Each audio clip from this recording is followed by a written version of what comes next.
Buenos días, tardes, noches, o lo que sea, soy Flow. El otro día charlaba con un amigo y me preguntó cómo carajo se hacen los reglajes en Need for Speed Most Wanted. Entonces investigué qué hace cada reglaje de prestaciones, pero me di cuenta que había muy poca información y la que había era confusa o incompleta. Pero no te preocupes, en base a conocimiento y muchas horas de testeo les enseñaré a cómo hacer tus propios reglajes en Need for Speed Most Wanted para comenzar a ganar carreras. O quizás no. ¿Qué son los reglajes de prestaciones? Vale, estos permiten modificar diferentes áreas del coche que afectarán su comportamiento. Los reglajes de prestaciones son esenciales para sacarle el máximo provecho a cualquier coche. Una vez aclarado eso, podemos comenzar. Bueno, haremos lo siguiente, compraremos un coche, yo no lo hago porque ya lo tengo XT, usaré este Porsche Cayman porque sí, y luego vamos al mecánico, hacemos lo de siempre, poner las mejoras en Ultimate, y luego de eso las mejoras Junkman. ¿Pero qué va primero, las Ultimate o las Junkman? Primero van las Ultimate y luego las Junkman, ya que si no, no funcionaría. ¿Y si no tengo mejoras Junkman? Se pueden usar programas externos para conseguir mejoras Junkman, como Junkmanager, y no te preocupes si no sabes dónde buscarlo, aquí te lo dejo. En la descripción tendrán el link, entran al Manual Index y luego aquí y ya lo tendrían. Vale, siguiendo con el tutorial, esto de aquí es importante, sí o sí tu coche debe tener alerón, ya que eso permitirá modificar la aerodinámica que ya explicaré para qué sirve más adelante. Bueno, ya teniendo el coche al máximo procedemos a hacer los reglajes. Para acceder tenemos que entrar al menú de pausa con la tecla escape y luego ir a Performance Tuning. Una vez dentro, verás varios títulos y barritas que puedes mover a tu antojo, cada una afecta de forma diferente al coche, así que, comenzamos. Steering, o dirección en español, esta sirve para modificar el tiempo de reacción del giro. Por ejemplo, si giras a los lados con dirección en -5, es posible que el giro se sienta más lento. Esto puede ser útil en carros que giren de forma muy brusca e impredecible. Del lado contrario, si aumentas la dirección el carro va a girar de forma muy rápida y brusca, útil si prefieres que el coche reaccione más rápido. Aclaración, la dirección no aumenta ni baja el manejo, solo el tiempo de reacción, y es algo completamente opcional, y en este caso quiero que el coche reaccione un poco más lento, así que bajaré a -2. Handling, o manejo en español, este sirve para modificar el ángulo de giro del coche. Mientras más alto sea más girarás, pero sacrificarás un poco de aceleración, y con menos manejo consigues más aceleración. Consejos, para pistas de muchas rectas intenta no llevar mucho manejo, ya que conviene más tener aceleración que manejo en ese tipo de pistas, aunque como no son muchas lo más recomendado es tener lo mayor de manejo posible. Nota, intenta subir el manejo como máximo a +2, ya que en algunos coches tener demasiado manejo hace que tengas bugs incómodos al girar.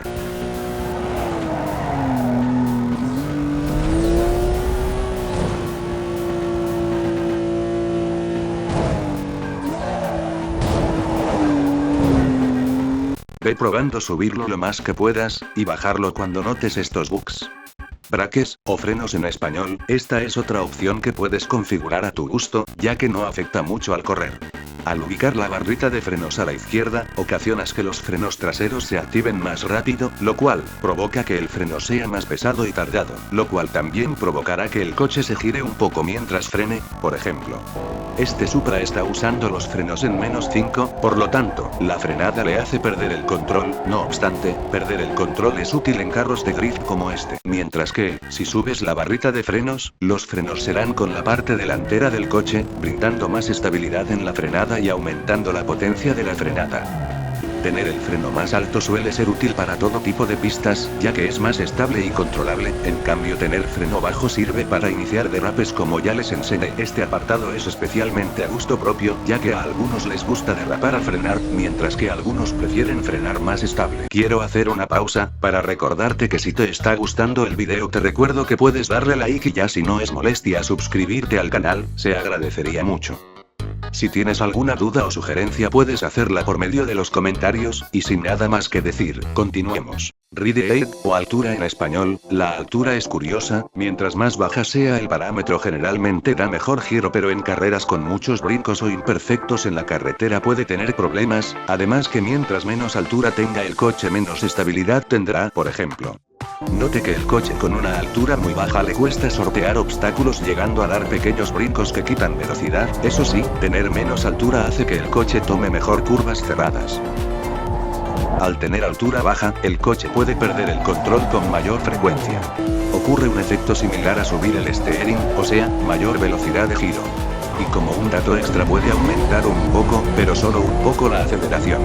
Puede ser útil para pistas con muchas rectas, pero teniendo en cuenta que el coche puede perder el control con mayor facilidad, úsalo bajo tu propio riesgo. Caso contrario, con la altura alta, mientras más alto sea el coche, más fácil vas a sortear imperfectos en la carretera, brincos, etc., pero pierde un poco de giro. Yo pondré -1, pero te recuerdo que cada coche es diferente, así que debes ir probando para ver qué cosas funcionan en tu coche.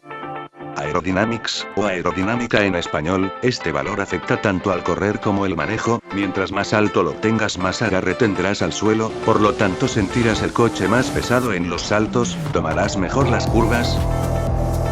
A coste de la apreciada aceleración, tener menos aerodinámica hace que el coche sea menos controlable y que se le haga más fácil derrapar, pero a cambio de una gran aceleración. Consejos: recuerda que para pistas rápidas hay que bajar la aerodinámica lo más que puedas siempre y cuando seas capaz de controlar el coche, mientras que para pistas normales o con muchas curvas lo recomendado es tener lo máximo de aerodinámica para tener más agarre y control. El nitro, este valor se encarga de que mientras más alto lo tengas, el nitro que uses sea mucho más potente pero que se agote más rápido. Aquí un ejemplo.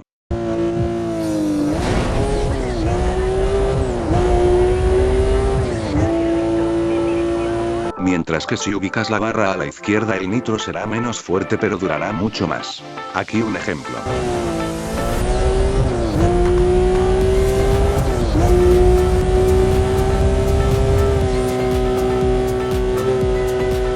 Es bastante sencillo de entender, aunque puede suceder algo negativo si subes demasiado el nitro. Si subes demasiado la potencia del nitro, este mismo será tan fuerte que puede hacer ahogar el motor, haciendo que el arranque no sea tan efectivo. En casi todos los casos lo mejor es tenerlo en solo 2 de nitro en positivo o 1 de nitro en positivo, es el que yo uso más personalmente, aunque por variar un poco usaré 2 de nitro para este Porsche. Bueno, y por último tenemos el turbo. Antes de explicar cómo afecta la barra al turbo, debo explicar qué es el turbo en el juego. Pasa que en el velocímetro hay un indicador de turbo que se cargará cuando aceleras y se descarga cuando dejas de acelerar. Cabe aclarar que esto se ve así porque uso un acelerómetro mod. De todas formas se puede ver el turbo en los acelerómetros clásicos, solo debes mirar debajo de la velocidad y notarás la barra con el símbolo más y menos.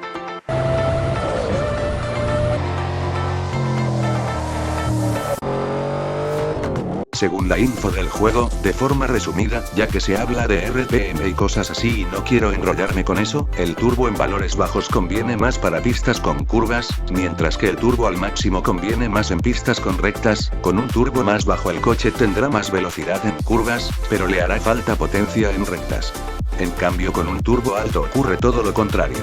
La aceleración en las curvas se verá afectada negativamente, aunque en rectas, especialmente a altas velocidades, se notará una mayor facilidad del coche para llegar a su velocidad máxima. Recomendaciones. El turbo debe ir en 5 de turbo positivo siempre. Y lo digo así porque incluso luego de haber probado ambas configuraciones, generalmente la que da mejores resultados termina siendo tener el turbo en valores altos. O al menos así me pasa a mí. Es posible que me falten realizar más pruebas, pero en conclusión, el turbo en 5 positivo casi siempre sería mejor, y el turbo en 5 negativo quizás sea útil en carreras con muchas curvas para salir de las curvas a mayor velocidad. Dicho y hecho. Estas son todas las funciones de cada reglaje de prestaciones. Una vez terminados tus reglajes, ve al modo libre o prueba una carrera para ver si funcionan correctamente. Vale, estos serán unos pequeños consejos generales a la hora de hacer tus propios reglajes. Es importante tener en cuenta el tipo de pista que vamos a correr, ya que como dije antes conviene más tener una configuración de bajo handling y aerodinámica en una pista con muchas rectas, será difícil de manejar a cambio de una aceleración excelente. Una configuración de estas puede ser ideal por ejemplo en Razor 13. Mientras que por el contrario una configuración de handling aerodinámica más alta, suele ser mejor en pistas con curvas, ya que brinda un mejor giro y agarre. Una configuración de este tipo suele servir bastante en pistas como Razor 12. Una vez tengamos el coche al máximo y con buenos reglajes, solo queda una cosa por hacer. Es hora de probarlo.